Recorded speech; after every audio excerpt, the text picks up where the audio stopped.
Hello students, welcome to my channel. Today we are discussing multiplication of integers. हमारा chapter क्या चल रहा है? इंटीजर्स. तो आज हम लोग देखेंगे दो इंटीजर्स को आपस में, दो या दो से ज़्यादा इंटीजर्स को आपस में मल्टीप्लाई कैसे करते हैं. इंटीजर्स मतलब क्या हो गया, इसमें प्लस वाला वैल्यू भी होगा, माइनस वाले वैल्यू भी होंगे. ठीक है, तो हम लोग समझेंगे कि प्लस माइनस का सबसे पहले साइन कन्वेंशन समझ लेते हैं कि मल्टीप्लिकेशन में साइन का क्या रोल है. अभी इससे पहले हम लोग ने एडिशन देखा था, अब मल्टीप्लिकेशन का साइन सबसे पहले समझ लेते हैं. ठीक है, यहाँ पे प्लेस है तो हम बता देते हैं यहाँ. ओके, देखिए, एक इंटीजर अगर आपका प्लस वैल्यू में है, दूसरा इंटीजर भी आपका प्लस है, तो रिज़ल्ट आपको हमेशा प्लस में मिलेगा. ओके, एक इंटीजर अगर आपका माइनस में है, दूसरा इंटीजर भी अगर आपका माइनस में है, तो भी रिज़ल्ट आपको प्लस मिलेगा. लेकिन अगर डिफरेंट साइन हो, यानी एक प्लस में है दूसरा माइनस में है, तो क्या मिलेगा आपको? माइनस में रिज़ल्ट मिलेगा. दूसरा क्या है कि एक अगर माइनस में हो दूसरा प्लस में हो, तो क्या होगा? रिज़ल्ट माइनस में होगा. ये साइन कन्वेंशन आपको दिमाग में रखना है, ये वेरी इंपॉर्टेंट है. ओके, कि प्लस प्लस प्लस होता है, माइनस माइनस प्लस होता है, माइनस प्लस माइनस होता है, और प्लस माइनस भी माइनस होता है. यानी सेम साइन रहेगा तो पॉजिटिव और डिफरेंट साइन होगा तो नेगेटिव. ओके, चलिए इतना समझ गए तो आगे चलते हैं, हम लोग समझते हैं आगे. मल्टीप्लिकेशन ऑफ इंटीजर्स में देखिए, जैसे 6 इंटू माइनस 5 लिखा हुआ है यहाँ, तो 6 5 द 30 होता है, तो माइनस 30 यहाँ आंसर होगा. क्यों?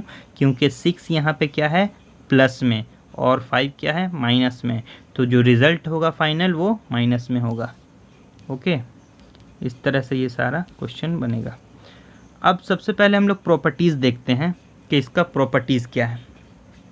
उससे पहले एक और, ये देखिए, दोनों अगर पॉजिटिव में है तो रिज़ल्ट आपका पॉजिटिव में आएगा, दोनों अगर निगेटिव में है तो रिज़ल्ट आपका पॉजिटिव आएगा. देखिए, जैसे 12 into 16, 12 into 16 is equal to 192 positive में. अब देखिए क्या है कि -8 इंटू -14, तो दोनों में माइनस है तो मिलके क्या हो जाएगा? प्लस.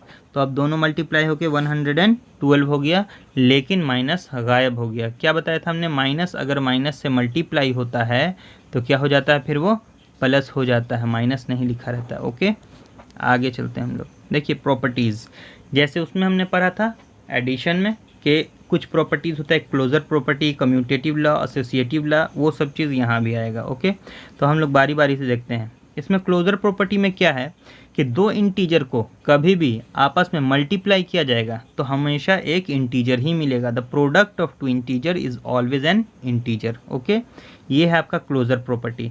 इसका मतलब है दो इंटीजर को मल्टीप्लाई करेंगे तो इंटीजर ही रहेगा, नंबर बदलेगा नहीं.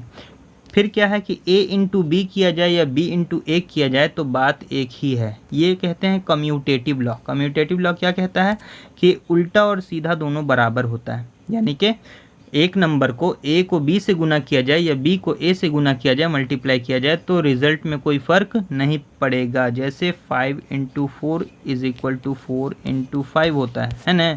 5 4 ज़ा 20 और 4 5 ज़ा भी 20, तो ये दोनों सेम है. आगे चलते हैं हम लोग. एसोसिएटिव लॉ, एसोसिएटिव लॉ भी फॉलो करता है मल्टीप्लिकेशन. यानी तीन नंबर अगर मल्टीप्लाई हो रहा है आपस में, जैसे 2 इंटू 3 इंटू 5, इसका रिजल्ट हम लोग निकालते हैं. तो 2 3 ज़ा 6, 6 5 ज़ा 30. ओके, ये आ गया रिजल्ट एक. अब हम लोग क्या करते हैं, ब्रैकेट को आगे शिफ्ट कर देते हैं. ब्रैकेट को आगे शिफ्ट कर देते हैं. तो आगे शिफ्ट कर देते हैं मतलब 2 इंटू 3 इंटू 5, ब्रैकेट कहाँ देंगे? यहाँ. तो 2 अपने जगह पे है, 3 इंटू 5 क्या होगा? 15, 15 2 ज़ा 30. इस रिज़ल्ट में भी ये 30 ही आ रहा है, और उस रिज़ल्ट में भी 30 था. इसका मतलब क्या है कि ये क्या करता है? एसोसिएटिव लॉ को फॉलो करता है. देखिए, a into B into C is equal to a into B into C. Okay, आगे चलते हैं हम लोग. Distributive law of multiplication over addition, ये क्या बताता है हमको? एक एग्जांपल से हम समझा देते हैं आपको. ओके, एग्जांपल पहले ABCD में आपको बताते हैं क्या होता है ये. ओके, देखिए, एक नंबर अगर A है, अप्लाई हो रहा है किससे? B प्लस C से, ब्रैकेट के अंदर. तो डिस्ट्रीब्यूटिव लॉ क्या बताता है कि ए इससे भी गुना होगा और ए इससे भी गुना होगा, दोनों से बारी बारी मल्टीप्लाई होगा, पहली बार इससे गुना होगा, दूसरी बार फिर इससे गुना होगा। तो इस लॉ देखिए, ये ए इंटू बी प्लस सी, तो क्या होगा पहले ए बी और ए सी। ओके, ए बी से मल्टीप्लाई हुआ, फिर ए सी से मल्टीप्लाई हुआ, ए बी से मल्टीप्लाई हुआ तो ए बी, और ए सी से मल्टीप्लाई हुआ तो ए सी। यही है इसका डिस्ट्रीब्यूटिव लॉ। आगे चलते हैं, एक और लॉ है। मेन आपको लॉ इसलिए याद रखना है क्योंकि क्वेश्चन आता है उसमें पूछता है ये किस लॉ पर है, उस लॉ का नाम आपको याद रखना है। देखिए अब क्या है, एग्जिस्टेंस ऑफ मल्टीप्लिकेटिव आइडेंटिटी। इसमें क्या बताया गया है, किसी भी नंबर को 1 से मल्टीप्लाई करने पे नंबर इटसेल्फ रहता है, नंबर में कोई फ़र्क नहीं आता है। जैसे a इंटू 1 या 1 इंटू ए, रिज़ल्ट हमेशा क्या मिलेगा आपको, a। जैसे 16 -16 इंटू 1 किया गया तो क्या आया, -16 ही रह गया। ओके, अब क्या है, existent of multiplicative inverse. Multiplicative inverse क्या होता है, जैसे हम पूछें आपसे कि 5 का मल्टीप्लिकेटिव इन्वर्स क्या होगा, तो आप बोलिएगा 1/5। मल्टीप्लिकेटिव इन्वर्स का मतलब उस नंबर को उल्टा कर दीजिए। अगर 5 है तो 5 के नीचे 1 है, तो 1 को ऊपर कर दीजिए, 5 को नीचे कर दिए, तो ये मल्टीप्लिकेटिव इन्वर्स हो गया। और नंबर और उसका मल्टीप्लिकेटिव इन्वर्स का जो मल्टीप्लाई होता है वो 1 होता है ऑलवेज। ओके, ये बात याद रखना आपको। Property of zero. ज़ीरो का प्रॉपर्टी क्या बताता है कि किसी भी नंबर को अगर ज़ीरो से मल्टीप्लाई कर दिया जाए तो उसका रिज़ल्ट क्या होगा, ज़ीरो होगा, वो नंबर ख़त्म हो जाएगा। ठीक है, ये तो आपको पहले से भी पता होगा। इतना ही लॉ है। एक चीज़ और आपको याद रखना है कि माइनस अगर इवन बार हुआ तो रिज़ल्ट प्लस में आएगा, और माइनस अगर ऑड बार हुआ तो रिज़ल्ट क्या होगा, माइनस में होगा। एक एग्जांपल से समझ लेते हैं थोड़ा सा। देखिए, जैसे माइनस मल्टीप्लाई हो रहा है फिर माइनस से, तो हमने क्या बताया कि प्लस होता है।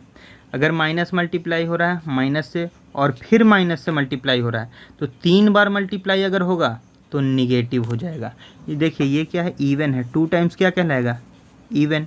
तो इवन टाइम्स अगर मल्टीप्लाई हो रहा है तो क्या होगा, पॉजिटिव, और ऑड टाइम्स अगर मल्टीप्लाई हो रहा है तो रिज़ल्ट क्या होगा, निगेटिव। ओके, यही बात को, इसी बात को यहाँ पे समझाया गया है। आप खुद भी इस बात को आसानी से समझ सकते हैं। ओके, आगे चलते हैं हम लोग। ये कुछ एग्जाम्पल्स हैं, इसको देख लीजिएगा। आगे चलते हैं। देखिए यहाँ पे कुछ मल्टीप्लिकेशन है, सारे मल्टीप्लिकेशन आपको आते हैं, सिर्फ आपको साइन का याद रखना है, साइन का ध्यान रखना है कि प्लस में आंसर आएगा या माइनस में आएगा। बाकी मल्टीप्लिकेशन करना कोई बड़ी बात नहीं, आपको आता है। तो ये सारा आपके होमवर्क में रहेगा। जो क्वेश्चन में दिक्कत होगा आप कमेंट कीजिएगा, सब आंसर आपको बताया जाएगा। ओके, फ़िलहाल की इस वीडियो में इतना ही। आगे हम लोग नेक्स्ट एक्सरसाइज फिर देखेंगे। Okay, thank you.